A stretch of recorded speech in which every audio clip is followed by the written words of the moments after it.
Казан сөйлей. Хайырлы көн, хөрмәтле радио тыңлаучылар. Баш калабызда көндезге сәгать 10. Сез Татарстан радиосы тапшыруларын тыңлыйсыз. Хәзер игътибарыгызга Гаяз Исхакыйның Локман Хаким дигән әсәрен тәкъдим итәбез. Аны Татарстанның халык артисты Ирек Бахман укый.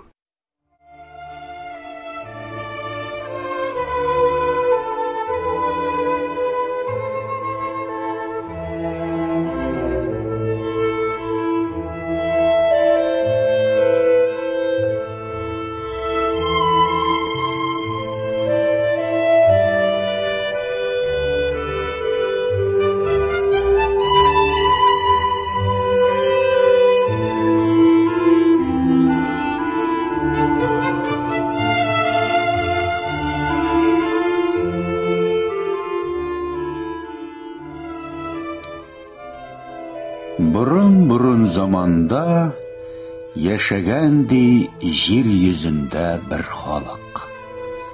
Бу халык илендәге җир суларының, урман кырларының, тау кыяларының исәбен-хисабын белмәгән, тормышы бик бәхетле булган. Елгаларның берсеннән аппак сөт акса, икенчесеннән хуш исле бал, өченчесеннән сары май ага икән. Тауларның берсе алтын көмеш базларына бай булса, икенчесендә асыл ташлар чыгарылган. Кырларында будай, дөге бик уңган, болыннарында бил тиңентен үлән үскән, аллы-гөлле чәчәкләр һәркемне елмаеп көлеп каршы алганнар. Анда Тургай улын өйләндереп, Карлыгач кызын кияүгә биреп, сагадат içində гомер иткәннәр. Ул илдә күлләр дә гаять күп булган. Балыклары алтын да көмеш, куе камыш арасындагы каз үрдәкнең, торна чилән кеби кош-кортның исәбен хәтта фәрештәләр дә белеп бетерми. Ә явыш шайтан санарга кыймый икән.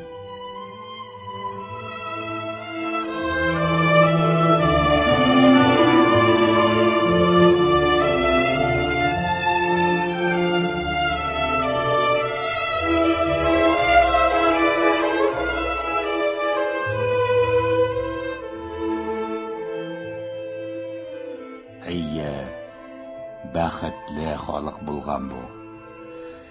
Карлыгач тавышы белән торган, күк тавышы белән яткан. Эшләп арганнан соңра тамак ялгарга дип утырса, янында ишкан күбәләкләр аңа көй сузган. Сусап кулына тустаган алса, кулак төбендә бал кортлары безелдәгән. Улуг кояш та аның өчен кояш кына түгел, ә юмарт вә ягымлы дус булган. Уфук читендә күренү белән кояш иң әвәл шушы җирне сәламли. Батыр егет сылу кызны кышкандай, хәлсез карчык газиз углын күкрәгенә кыскандай, кояшның ягымлы нурлары бу халык яшәгән җирне иркәли, үсеп утырган һәр үләнне, чәчкәне, агачны сыйпап уза икән. Кояш анда кырларны иссесе белән куырмаган. Шау чәчкәдә утырган бакчаларны да кирәгеннән артык кыздырмаган. Алма вә хөрмә, йөзем вә шафталу кеби җимешләр бернинди зыян күрми вакытында өлгерә. Юмарт вә шәфкатьле нурлар астында тәгәрәп үскән карбыз кавыннар хәлвә шикелле тәмле була икән.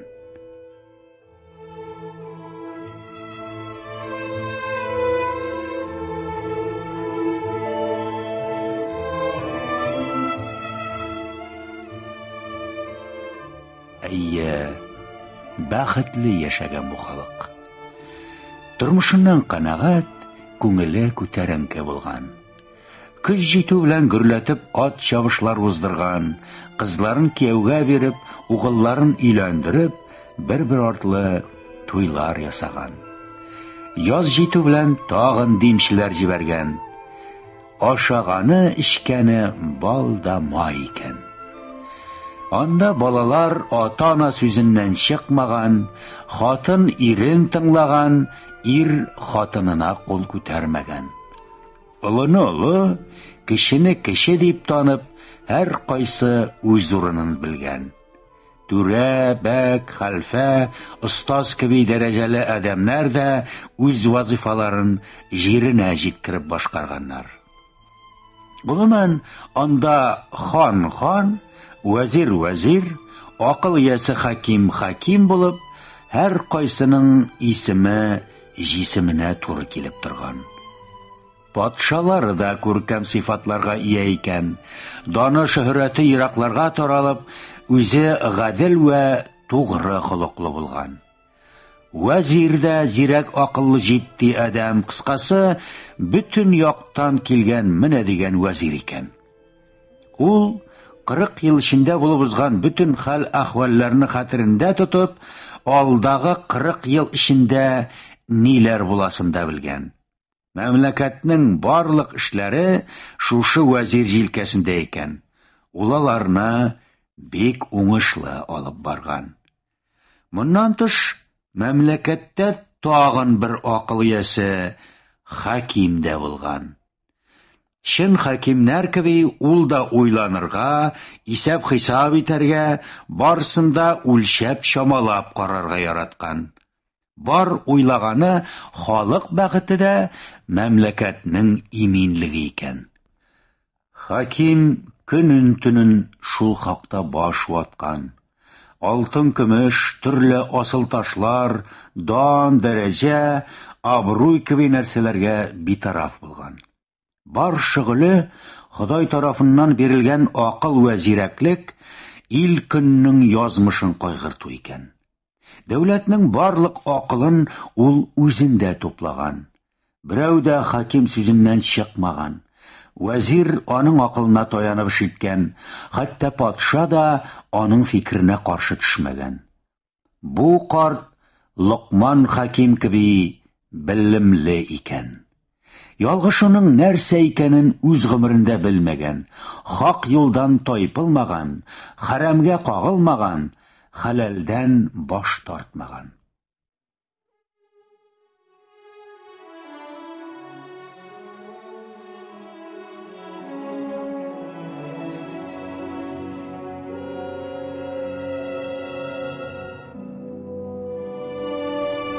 Бер заман бу хаким үзенең зирәклеге аша яңа бер нәрсә белгән. Ходай аңа сер ачкан. Карт бу хакта күп уйланган. Уйлаганы кара тылсым, шул тылсым китереп чыгарачак хәл икән. Уйлый торгач, карт тәвәккәлләп моны тагын бер кат тикшереп караган, тик нәтиҗә шул ук килеп чыккан. Шулай итеп, хаким моңарчы күз күрмәгән, колак ишетмәгән нәрсәләр буласын аңлаган. Аның күңелен зур борчу вә дәһшәт чолгап алган. Аннан соңра ул патша белән вәзиргә бу серне сөйләп биргән. Ханым солтаным, күп тә үтмәс, Ходай Тәгалә хәзрәтләре безнең җиребезгә бик көчле яңгыр җибәр, дип башлаган ул сүзен. Яңгыр сулары дәрьяларны, диңгезләрне, елгаларны, күлләрне басып китәр. Әлеге суларны ичкән һәрбер адәм акылдан язып, исәп-хисапны бутый башлар. Хак юлдан язар, турыны кыектан, акны карадан, хәләлне хәрәмнән, дусны дошманнан айыра алмас хәлгә килер. Ханым солтаным, син безнең күз карасыдай кадерле бердән бер падишаһыбыз. Ә вәзир дәүләт эшләрен алып баручы бердән бер зат булганга, мин Хак Тәгаләнең бичара кулы сиңа бер үтенеч белән мөрәҗәгать итәм. Бүген үк безнең ишебез эчендә чиста су хәзерләргә әмер бирегез. Шулай эшләмәсәк, без барыбыз да акылдан язачакбыз һәм мәмләкәттә шашкан халыкны идарә итәрлек зат калмаячак. Патша хәзрәтләре Хакимнең сүзләренә колак салган, вәзир дә моның белән килешкән, һәм бу эш зат өчен җитәрлек микъдарда су әзерләргә боерык бирелгән.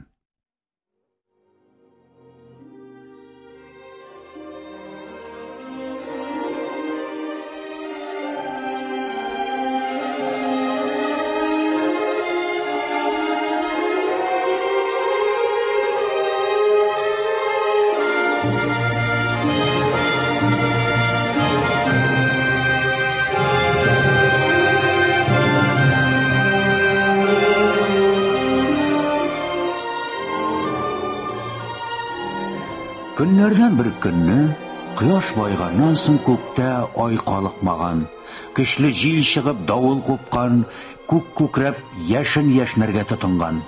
Аннан соңра бөтен җир йөзен каплап яңгыр ява башлаган.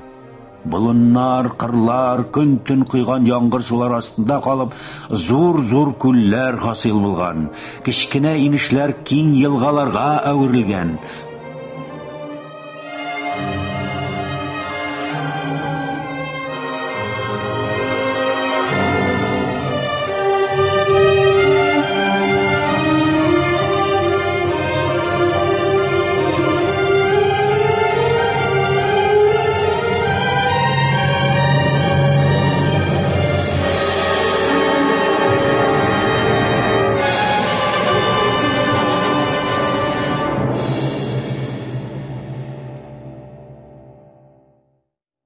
Аннан елмайып кояш чыккан.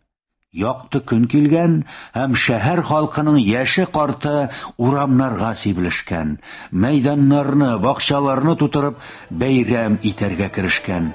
Барысы матур итеп киенгән, бизәнгән, ясанган, һәр кемнең йөзе ачык, гүяки җир йөзендә инде кайгы хәсрәттә, дошманлык та, бай белән ярлы, чибәр белән ямьсез, кыю белән куркак арасындагы аермаларда мәңгегә беткән диярсең. Халык шаугыр килеп бәйрәм иткән, җырлаган, биегән, күңел ачкан. Вәзир кан дошман булып йөрүчеләрнең татулашуын, ярлының кинәт байып китүен, гариф-гәрәбәнең сауыгуын күреп, бөтенләй югалып калган. Патша үзе дә моңа бик нык гаҗәпләнгән. Хаким бер сүз әйтмәгән. Күргәннәрен кәгазьгә теркәп куйган. Шулай көн үткән, төн үткән, халык һаман бәйрәм иткән. Менә бер заман халык пышылдаша башлаган. Имеш, вәзир акылдан язган, вәзир акылга җиңләйгән, вәзир акылын җыйган икән. Бу хәбәр өйдән өйгә күчеп тиз арада бөтен халыкка мәгълүм булган. Карт хаким моны да кәгазьгә теркәгән. Вәзир хакындагы сүз халык арасында торган сайын куйра барып, инде ачыктан-ачык кычкыра башлаганнар. Янәсе, акылдан җыйган вәзирне урыныннан алырга кирәк. Ниһаять бер көнне халык төркеме җыелышып сарайга килгән. Вәзирне төшерергә дип шау-шу куарган. Карт хаким, вәзир вә патша киңәшкә җыелганнар. Карт әйткән: халык вәзирнең үзгә булуын, акылсыз түгеллеген сизде. Вәзир халыкның үзе шикелле булырга тиеш. Шуңа ул халык эчкән суны эчсен дигән. Патша моның белән килешкән. Вәзир дә баш иеп ризалыгын белдергән һәм халык эчә торган суны алып эчкән.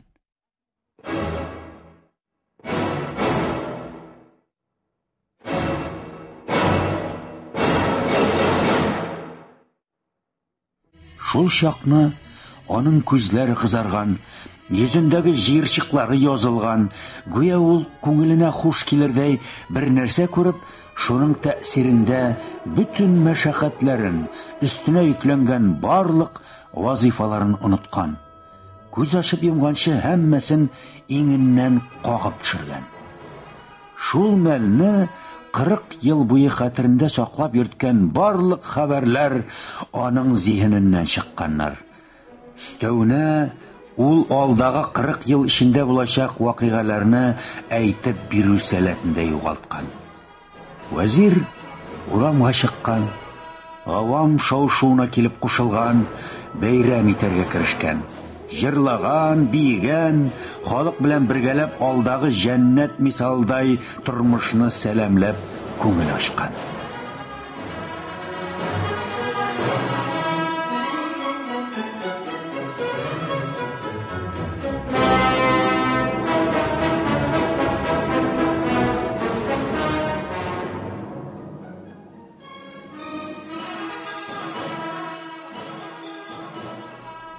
Шул көннән халык арасында вәзир сауыккан, элекке хәленә кайткан икән дигән хәбәр таралган.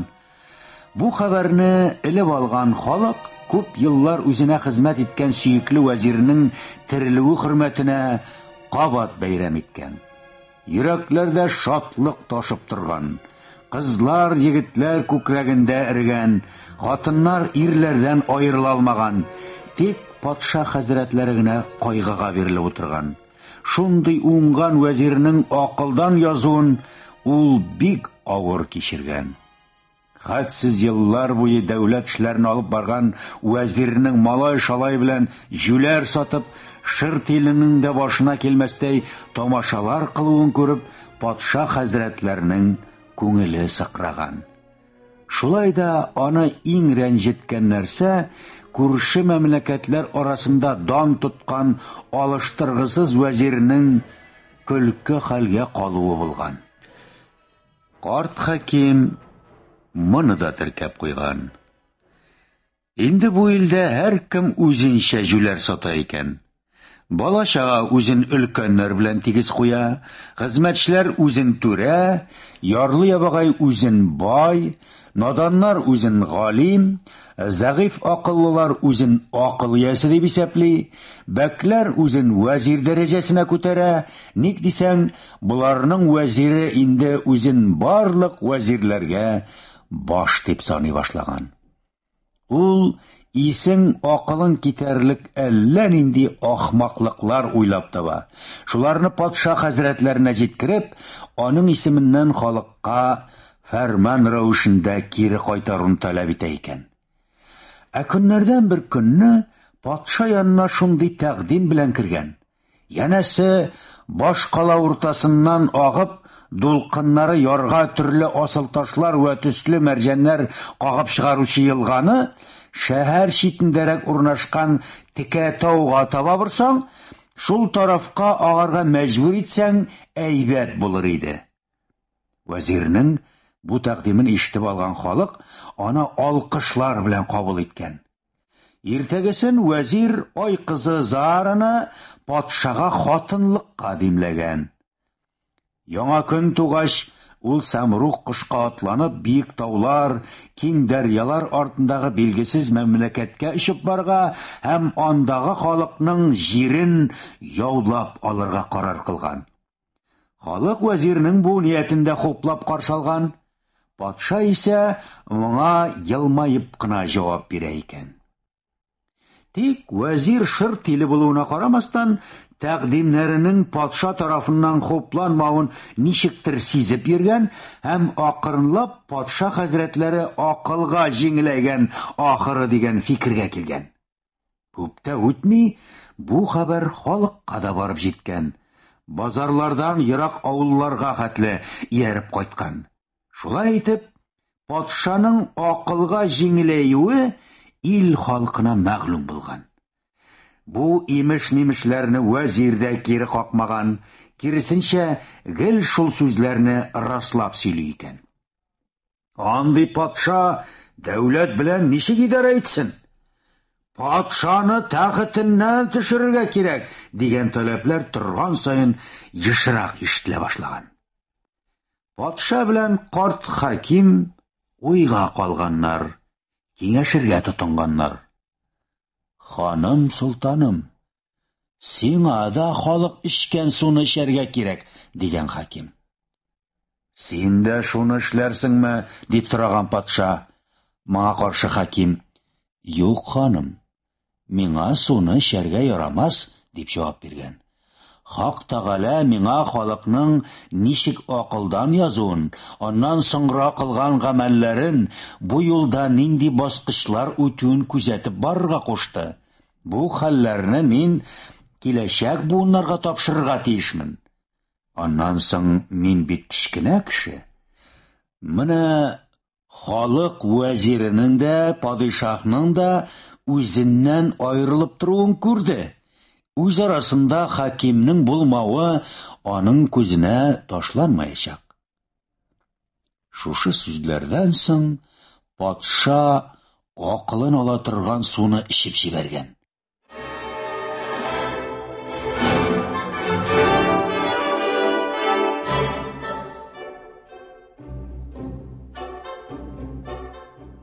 Һәм дә шул мәлне иңеннән идарә авырлыгының төшүен сизгән. Ул үзен 30 яшькә яшәргән кебек хис иткән. Бала-чагасыман уйный, шаяра, сәбәпсез көлә башлаган. Аннан соңра ул халык алдына чыккан. Халык аны падишаһ буларак танып, зур шатлык вә сөенеч белән кабул иткән.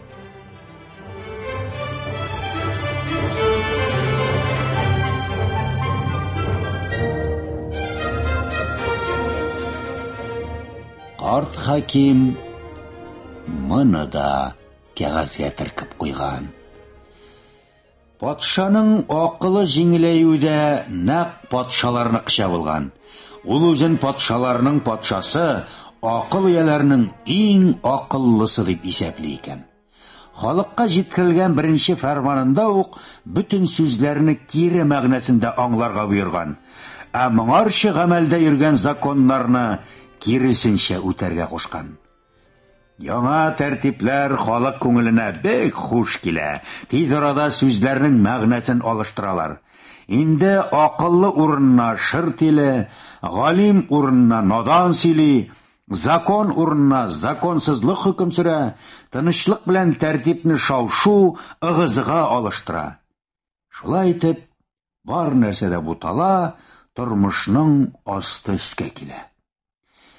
Патшаның шушы фәрманы буенча бай белеп хәер үстәргә керешә. Кечесе олы, наданы галим булырга дучар ителә. Инде бала да гаиләдә баш санала, ата кеше аңарга буйсына, кыз-кыркын ана дәрәҗәсендә йөри. Карт хаким буларны да теркәп куя. Акылсыз патша белән шашкан вәзир яшәгән җүләрләр сараенда үзенең артык булуын карт тиз аңлый һәм качарга ниятли. Бер вакыт, төн уртасы җиткәч, карт үзенең камыш каләмен, камыштан сугылган намазлыгы белән чиста сулы кувшинын алып, каладан чыгып китә дә, якын тирәдәге бер мәгарәгә кереп яшеренә. Тик аның юкка чыгуына патша да, вәзир дә игътибар итмиләр. Халыкның да моңа әллә ни исе китми, элеккечә тилереп яши бирә.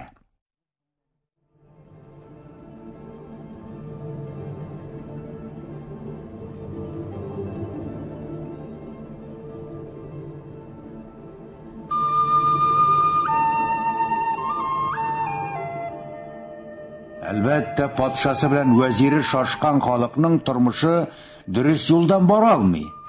Әмма табигать үз-үзенә тугры булып калган. Елгалар әби-баба заманыннан сакланган арыкларга су куйган, элек ясалган түтәлләрдә әле һаман карбыз, кавын, кыяр, кишер кеби яшелчәләр үскән. Әдәми затларның һәм акыллы һәм ахмак гамәлләрен күзәтергә күнеккән кояш юмарт нурларын нәкъ элеккечә сирпеп, йөзем, алма, шафталу, айва ише җимешләрне өлгертү өчен җылысын кызганмаган.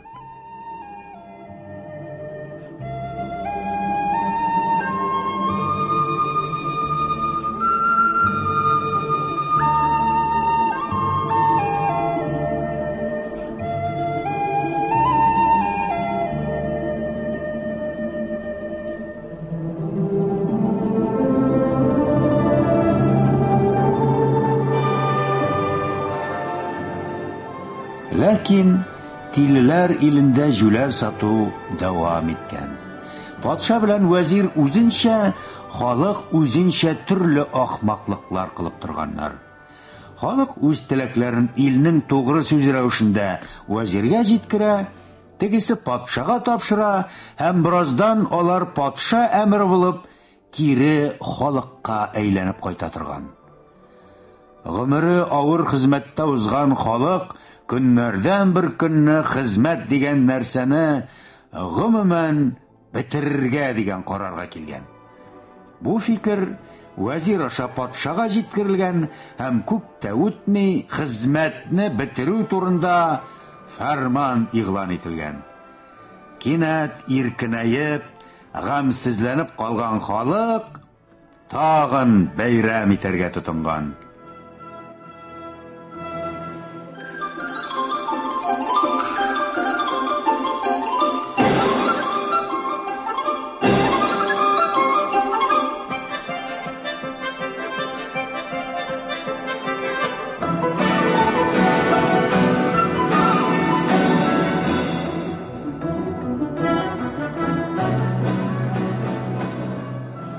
Карт хаким моны да теркәп куйган. Әмма халык тормышына имам, мәзин, табиб, мөгаллим ише затларның тәэсире булуында онытып бетермик. Аларның берсе иртән-иртүк намазга чакырса, икенчесе шәригать моны рөхсәт итми дип теләгенә каршы төшә. Яисә бу начар гадәт дип яраткан берәр нәрсәңнән баш тартырга мәҗбүр итә. Өченчесе бу зыянлы эш дип тагын тормышыңа тыгыла. Моның эше тыюлардан тамам туйган халык бер заман иреккә чыгарга уйлаган. Вәзир аша теләгән патшага җиткергән. Бу юлы да патша ярлык яздырсын, анда имам, мулла, мәзин, мөгаллим, табиб ише затларга моннан соң халыкны борчымаска буйырган. Шуңа өстәп чыгарылган фәрманда халык иреген кыскан һәрбер адәмнең җәзага тартылачагын әйткән. Әлбәттә, халык моны бик хуплап каршы алган. Шул рәвешле тәртип сагында торучылар, күпер, бина, канал төзүче осталар, төрле һөнәр ияләре бетерелгән. Шулай ук низах, бәхәсләрне хәл итүче казыйлар, шәригать кануннарының үтәлешен күзәтеп торучы мөфтиләр дә урыннарыннан алынган. Әмма бу чаралар халыкның тормышын барыбер бизәмәгән. Электән калган гадәтләр үзләрен гел сиздереп торган. Халык ни чын иреккә, ни тулы гамсызлеккә ирешә алмыйча интеккән. Мәсәлән, берәү күршелек хакында уйлаган, икенче берәүнең ана хукукына ия буласы килгән, өченчесе хатын хукукын таләп иткән, дүртенчесе угыл хакын сораган. Халыкны мондый низаклардан азат итү өчен өйләнешү, гаилә кору кеби нәрсәләрдә бетерелгән. Тора-бара ул сүзләр гомумән кулланыштан төшереп калдырылган. Бу тәртипләрне үтәмәүчеләр җәзага тартылган. Шуңа да карамастан, кайберәүләр иске гадәт буенча һаман әле аз-маз сәүдә итү кеби шөгыльләрен ташлап бетерә алмаганнар. Әйтик, кемдер кавынны карбызга, өрекне алмага, бодайны берәр тукымага, алтынны көмешкә, келәмне башмак ише нәрсәләргә алыштырган. Әмма бу эштә дә күп кыенлыклар килеп чыга торган. Чөнки кешеләр алма санап, алтын көмеш үлчәп, аршынга тукыма тарттырып иза чеккәннәр. Һәм дә халыкны бу мәшәкатьләрдән коткару өчен патша хәзрәтләре ушбу көннән адәмнәр арасында алыш-бирешне туктатырга дигән фәрман игълан иткән. Һәм бер очтан хисапның 4 гамәлен юкка чыгарган. Әлеге хәлләрдән соң патшаның хыялы тагын да үсеп китеп, ул үзен патшаларның патшасы, акыл ияләренең иң акыллысы сыман тота башлаган. Иң әвәл ул кояшны төннәрен ерак таулар артында яшереп тотучы сихерчегә сугыш игълан иткән. Аннан соңра күрше мәмләкәт патшасына этлек эшләү ниятеннән җир йөзендәге барлык ишәкләрне су ташудан азат иткән. Бераз вакыт үткәч, дошман мәмләкәт җиренә ай нурлары төшмәсен өчен күк җисеменең сул ягына биек койма куярга кушкан. Диңгез суын тозсыз суга алыштыру дисеңме? Büyük елгалар Тигр, Ефрат, Амударья, Сырдарья, Идел, Агыйделләрнең суларын уңнан сулга, көннән төнгә, көнчыгыштан көнбатышка таба барып, чүлдә хасил булган комнарны байытырга буйру кеби нәрсәләрнең берсе дә калмаган. Инде тынычландык дип кенә торганда, баш өстендә күк күкрәгәндәй тагын фәрман. Арабстан чүлләрендә кызудан иза чигүче хаҗиларның хәлен җиңеләйтү максатыннан Байкал күленнән салкын боз алып кайтырга. Кыскасы, патша хәзрәтләреннән көн сайын яңа әмер буйрыклар явып кына торган. Аларны үтәрешен тырышып вәзир хәлдән тайган. Шашкан халык яңадан яңа фәрманнар таләп иткән. Карт хаким бу ахмаклыкларны да теркәп куйган. Кояш бер нәрсәгә карамыйча, көн дә үз юлын кабатлаган. Иртән чыккан, кич баткан. Елгалар да патша сүзенә колак салмыйча, иске үзәнлекләрдән ага биргәннәр. Диңгезнең дә суы тузлы килеш калган. Шулай бик күп көннәр, айлар, еллар үткән. Кайберәүләр бу исәрлектән акрынлап айный башлаган. Кайберәүләр киресенчә тагын да тилерә төшкән. Моңарчы бер фикердә яшәгән халык акрынлап төркемнәргә бүленә башлаган. Мөнәсәбәтләр торган саен кискенләшкән. Алар бер-берсен ахмаклыкта гаепләргә тотынганнар. Әләк сату арткан, яңа буйрыклар, фәрманнар яуган. Диваналарны хөкем итү өчен яңа оешмалар барлыкка килгән. Халыкның иминлеген саклау һәм дә ахмаклыкларны күзәтү өчен шымчылар билгеләнгән. Шулай ук гаепләнүчеләрне җәзалау өчен җәллад палачлар саны да күпкә үскән. Бу дәврдә халык 4 фирка партияга бүленгән булган. Аңгыралар, ахмаклар, акылдан язганнар һәм дә камил акыллылар партиясе барлыкка килгән. Дәүләтне идарә итү патша фарманы белән акылдан язганнар партиясына тапшырылган.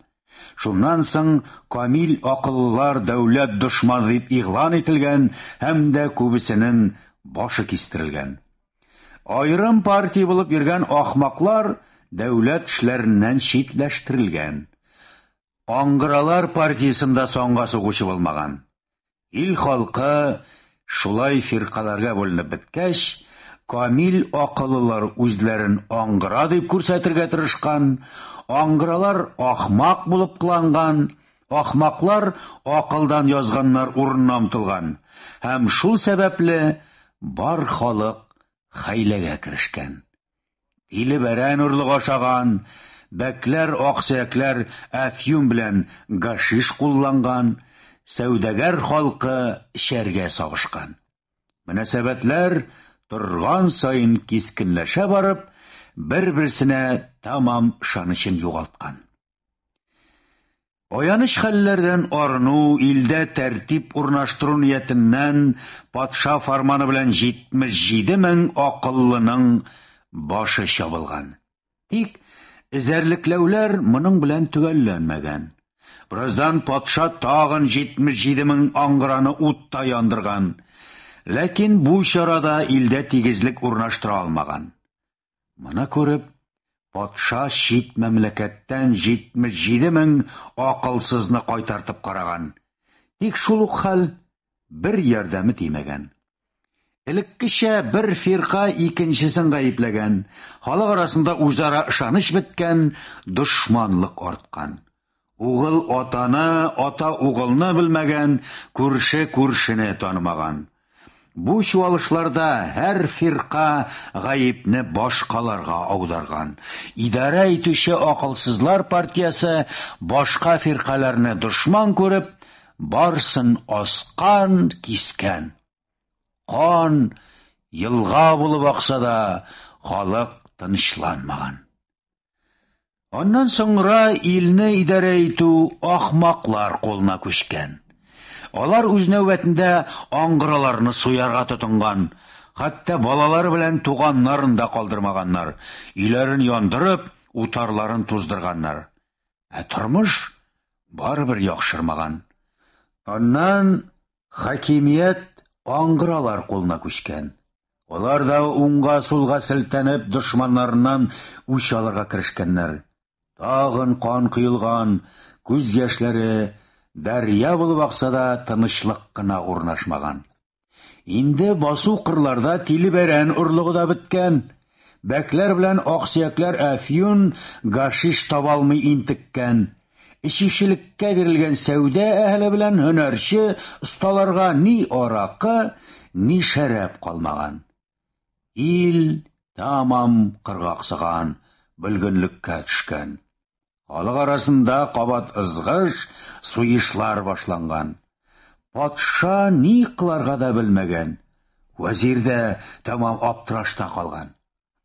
Карт хаким бүтән күргән белгәннәрен кәгазьгә терки барган.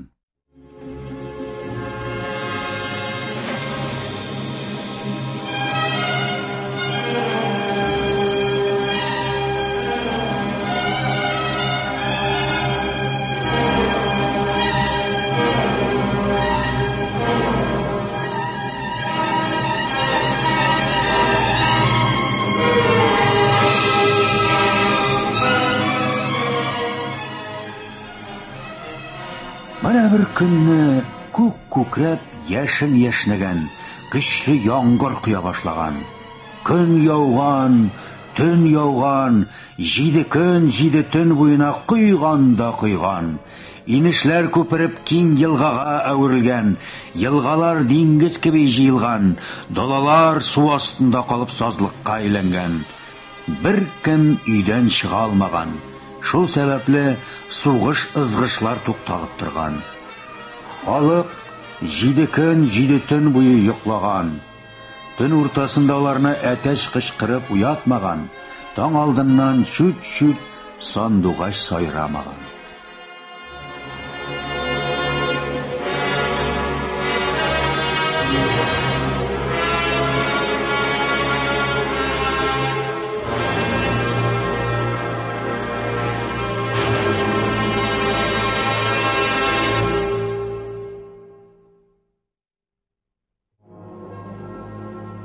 Көне килгәч, бүтән халык бер юлы уянып киткән.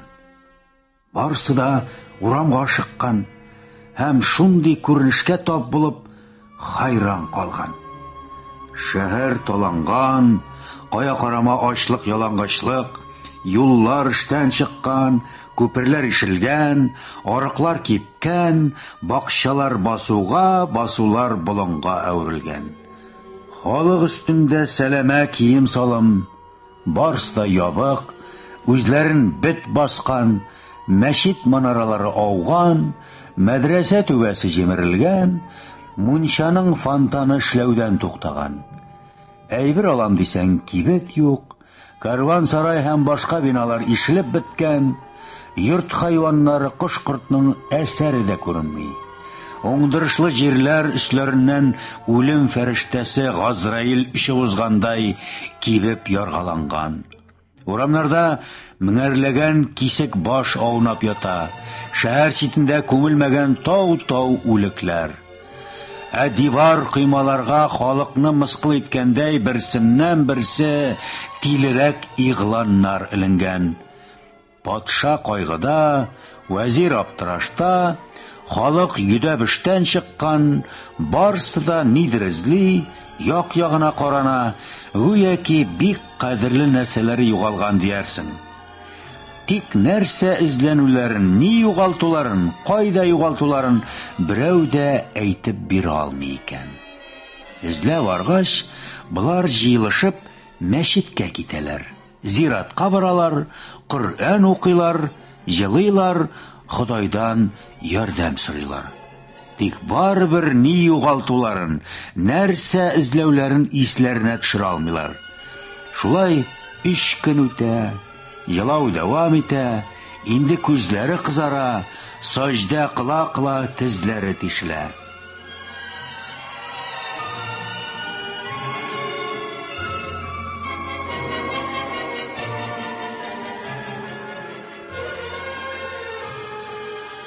Кабат көн туа, кояш күккә күтәрелә, халык тагын эзләргә чыга. Алда патша, янәшәдә вәзир, аларга ярып дин әһелләре, мөфтиләр, бәкләр, сәүдәгәрләр, мөгаллимнәр, һөнәрчеләр атлый. Ирләр, хатын-кыз, бала-чага. Шул вакыт арадан берәү: "Җәмәгать, безнең Хаким кайдасың?" дип сорап куя. "Хаким кайда? Карт кайда?" дип кычкырып җибәрәләр. Теләсә кайда аунап яткан кисек башларны күреп, йөрәкләре кысыла. Күңелләренә Хаким үтерелгәндер, башы киселгәндер дигән шик килә. Үтерелгән? Хакимсез ничек яшәрбез? Халык тагын елашырга тотына. Худайдан ярдәм сорый. Картны эзләргә чыга, әмма аны калада да, кырда да, урманда да таба алмый. Аунап яткан башлар арасыннан да эзләп карыйлар. Юк та юк. Эзсез югалган һәм вәссәлам.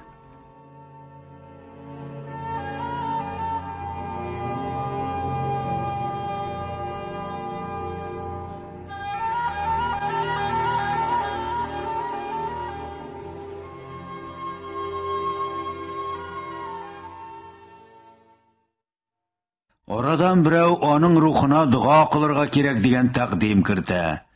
Халык киселгән башларны бер урынга җыя, башсыз мәйетләрен шунда китерә, дуга укырга керешәләр. Аннан соңра көне буе барсында җирлиләр, җылый-җылый Хак Тәгаләдән ярлыкавын сорыйлар.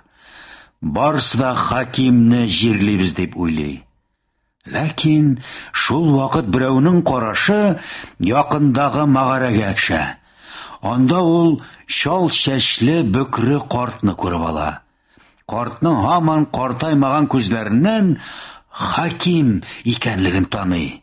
"Таптым! Таптым! Хакимне таптым!" дип кычкырып җибәрә. Патша, вәзир, дин әһелләре, түрәләр, бәкләр, олысы, кечесе мәгарә авызына киләләр. Баш иеп беравыздан сәлам бирәләр. "Сәлам алейкум, мөхтәрәм Хаким!" диләр. Тик мәгарәдән җавап ишетелми. Картны тагын бер тапкыр сәламлиләр. Җавап юк. Алай да барып чыкмагач, патша, вәзир, дин әһелләре, түрәләр, бәкләр, бөтен халык тез җигенә. "Сәлам алейкум, Хаким!" дип тагын сәлам бирәләр. Ниһаять, мәгарәдән картның зәгыйф тавышы ишетелә. "Ва алейкум ассалам!" дип ул сәламны кабул итә. Моны ишетү белән патша башын ташка ора, вәзир чәчләренә туфрак сибә, халык йөзен йырта-йырта елаша, кемнәрдер ялварырга, үтенергә тотына. Барысы бергә: "Мөхтәрәм Хаким, зинһар кичерә күр, без синең киңәшләреңне тотмадык, шуңа күрә бәлагә тарыдык, кичер һәм акыл бир, бу мәмләкәтне ничек идарә итәргә, ничек аякка бастырырга" диләр. Хаким акрын гына урыныннан күтәрелә. Чәче сакалы чал, үзен картлык баскан, аркасы бөкрәйгән, йөзендә тирән җыерчыклар, киемнәре тетелгән, намазлыгы тузган, тишелеп чыккан. Менә ул Ташларга тотына-тотына якты дөньяга чыга. Бер кулында каләм, икенчесендә калын китап. Бар гыйлеме шунда тупланган. Мин Хак Тәгалә кулы. Сез тилереп ни кылганныгызны үзегез белми яшәгән заманнарда саф акылымда калдым. Күргән кичергәннәрем һәммәсе ошбу китапка теркәлгән. 1 ел мин кара белән яздым. Карам бетте. 2нче ел күз яшьләрем белән яздым. Алар да кипте. 3нче елны каным белән яздым. Каным да бетте. Әмма ләкин язуымнан туктамадым. Әгәр дә сез язганнарыма колак салып тереклек итсәгез, Хак Тәгалә бәла казалардан сезне үзе саклар.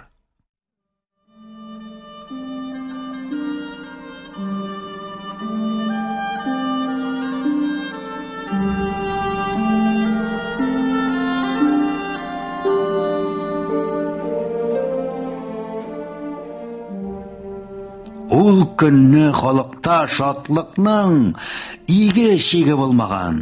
Гүя ул терек су тапканмыни.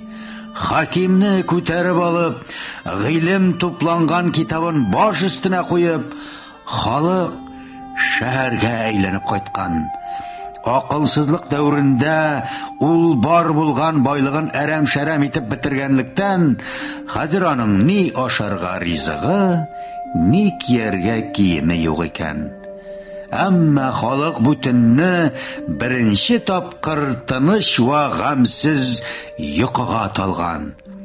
Ул кабат акыл юлына баскан.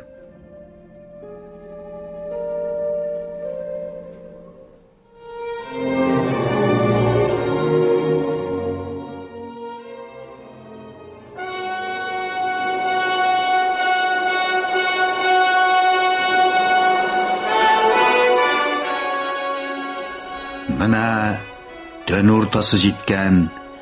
Шул мәлне ниндидер хәтәр бер тавыш ишетелгән.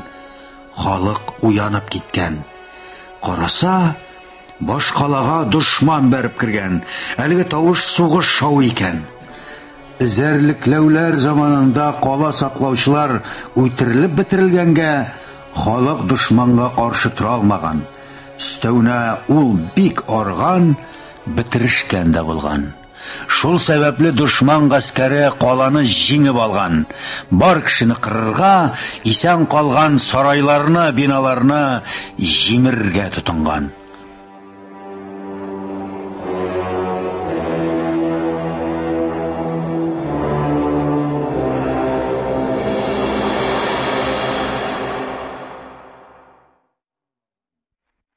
Басып кирүчеләр тәре йөртүче кавымыннан булганга, алар җирле халыкның динен, горыф-гадәтләрен, телен, ул тавынган бөек вә гали дип санаган барлык нәрсәне дошман күргәннәр.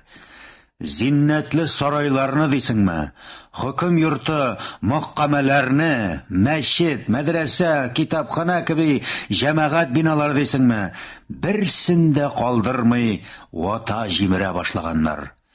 Изге Коръән, башка китаплар, шулай ук мөхтәрәм хакимның бер өлеше кара, икенчесе күз яшьләре белән, өченчесе кан белән язылган гыйлем китабы да утта яндырылган, көлгә әйләнгән. Патша, вәзир, хаким, бәкләр, түрәләр, илнең олысы кичесе барсы да үтерелгән, суга батырылган. Калалар, авыллар, гөлбакчалар, кырлар, тугайлар, болыннар да мәсхәрә ителгән, халыкның борынгыдан килгән мәдәнияты аяк астына салып тапталган. Әлеге хәлләрдән соң күп заманнар бу халыкның исеме телгә алынмаган. Аның патшасы, вәзире, Локман хаким кеби зирәк акыл иясе, аның хикмәтле китабы барсы да онытылган. Ondan sonra күп заманнар кичкән, күп сулар аккан, һәм халык тәре иртүче кавымны туган җиреннән куып җибәреп, аңа үзе хуҗа булган. Бер вакыт башкаладагы иске биналарны чистартканда, чүп-чар арасыннан бер кәгазь кисәге килеп чыккан. Ул кан белән язылган булганга игътибарны җәлеп иткән. Үзе саргаеп беткән, таралып китмичә көчкә эләгеп тора икән. Карт хаким язган китапның бер сәхифәсе була бу. Күп көч куеп тырыша торгач, анда түбәндәге сүзләрне укыйлар. Хак Тәгалә биргән кояшның җылысы барыбызга да җитәр. Кеше иркен кысма, изгелегеңне кызганма. Туган җирең ирекле булса, гомерең тыныч үтәр. Яхшы адәм фәрештә булмаган кеби, начар адәм дә шайтан нәселеннән түгел. Кем генә булмасын, ул синең туганың, адәм баласы, аны хөрмәт ит. Ир-атның бәхете намуслылык вә затлылыктан торыр. Мәмләкәт бәхете хакыйкать вә гаделлектән торыр. Гадел падиша заманында халык тыныч яшәр. Худайның хөкеме бер булыр. Аны мунафик бәндәләр төрләндерер. Мәмләкәттә тыюлар азрак булган сайын, аларны кимерәк бозарлар. Кәгазьдә моннан тышта аерым сүзләр булган, тик аларны укый алмаганнар. Шул сәбәпле Луқман хаким кеби акыл иясе язып калдырган сүзләр адәмнәргә барып җитмәгән. Аның бик күп хикмәтле сүзләре әле дә билгесез килеш кала.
Сез Гаяз Исхакыйның Луқман хаким дигән әсәрен тыңладыгыз.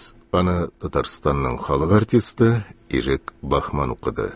Әдәби тапшыруыбыз әлегә шушының белән тәмам.